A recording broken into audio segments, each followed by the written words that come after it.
Baik, yang selanjutnya faktor pendorong interaksi sosial yaitu sugesti. Kalau dengar kata sugesti mungkin kalian langsung terarahkan ke hipnotis begitu ya.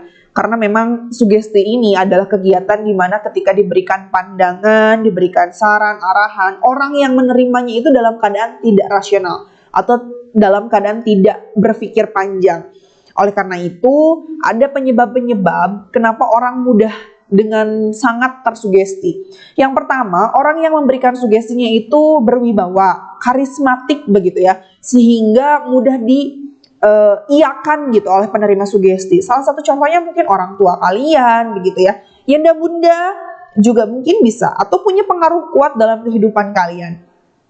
Kemudian selanjutnya adalah orang yang memiliki kedudukan lebih tinggi dibanding penerima sugesti, kemudian juga kelompok mayoritas terhadap kelompok minoritas, dan yang terakhir adalah reklame, iklan, atau media massa begitu ya, yang mudah sekali mensugesti kalian. Salah satu contohnya mungkin ketika kalian nonton film atau mungkin nonton iklan,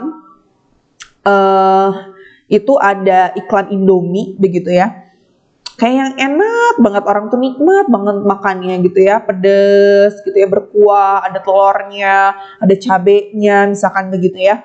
Dan dari situ kalian yaudahlah nanti sore aku beli Indomie dengan hal yang sama begitu ya. Itu yang dimaksud dengan penyebab sugesti. Dan selain itu juga selain hal tersebut ada beberapa unsur di mana sugesti itu bisa terjadi. Yang pertama adalah orang termudah sugesti kalau misalkan posisinya dia sedang dalam keadaan ragu, bingung ya.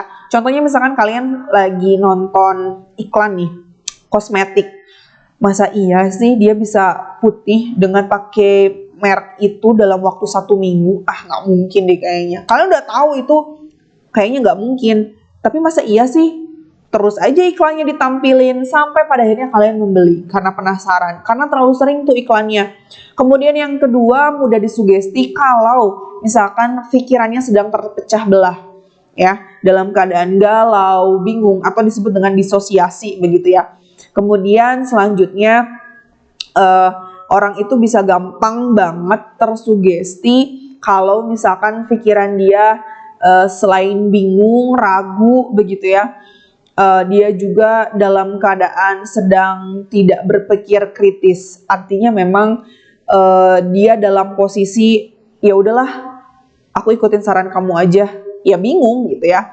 Jadi Bunda tegaskan sekali lagi, ada beberapa penyebab yang menyebabkan seorang gampang sekali tersugesti. Kalau dari orang lainnya, pertama orang tersebut berwibawa, karismatik begitu ya. Ini kalau dalam faktor eksternalnya lah bisa dibilang kayak gitu. Orang yang punya kedudukan lebih tinggi, kemudian juga kelompok mayoritas terhadap minoritas, kemudian juga reklame, iklan dan lain sebagainya. Tapi kalau dalam sisi internalnya, dalam posisi penerima sugestinya, biasanya orang termudah sugesti itu yang pertama kalau daya kritisnya sedang terhambat. Kemudian yang kedua, kalau dia sedang terpecah belah pikirannya atau disosiasi. Dan yang ketiga, kalau sedang dalam keadaan ragu-ragu atau bingung ya. Selanjutnya, kalau tadi sugesti, sekarang kebalikannya yaitu motivasi. Artinya, orang yang sedang diberikan pandangan, diberikan arahan, itu sedang dalam berpikir rasional. Jadi, orang tersebut seperti mungkin diajak diskusi ya, sedang diajak dalam sifatnya bertukar pikiran. Jadi ketika dia memang dikasih saran, dia juga akan berpikir, oh gitu ya, tapi gimana kalau misalkan bla bla bla lalala ye misalkan ya. Jadi orang tersebut memang dalam pikirannya tuh nggak mudah terpengaruh, tapi dia memikirkan dulu, pertimbangannya dulu dilakukan, harus bagaimana, harus gimana ya, itu motivasi. Faktor pendorong selanjutnya yaitu ada empati dan simpati. Kalau simpati dulu nih ya, simpati itu adalah mungkin perasaan kagum, senang, dan biasanya simpati ini belum terlalu dalam mendalami perasaan seseorang. Biasanya terjadi di teman sebaya. Contohnya misalkan ketika kalian punya teman yang cantik, ih cantik banget, ih lucu banget. Nah itu adalah perasaan simpati. Hanya sebatas itu, belum melibatkan perasaan yang jauh mendalam. Tetapi kalau simpati, itu kalian sudah seolah-olah merasakan apa yang kalian atau teman kalian rasakan begitu. Salah satu contohnya misalkan ketika lagi lihat film atau lihat tayangan di sebuah televisi tentang kehidupan seorang pengemis yang hidupnya serba kekurangan dan lain sebagainya begitu ya. Kalian itu sampai melakukan tindakan sesuatu yaitu membantunya.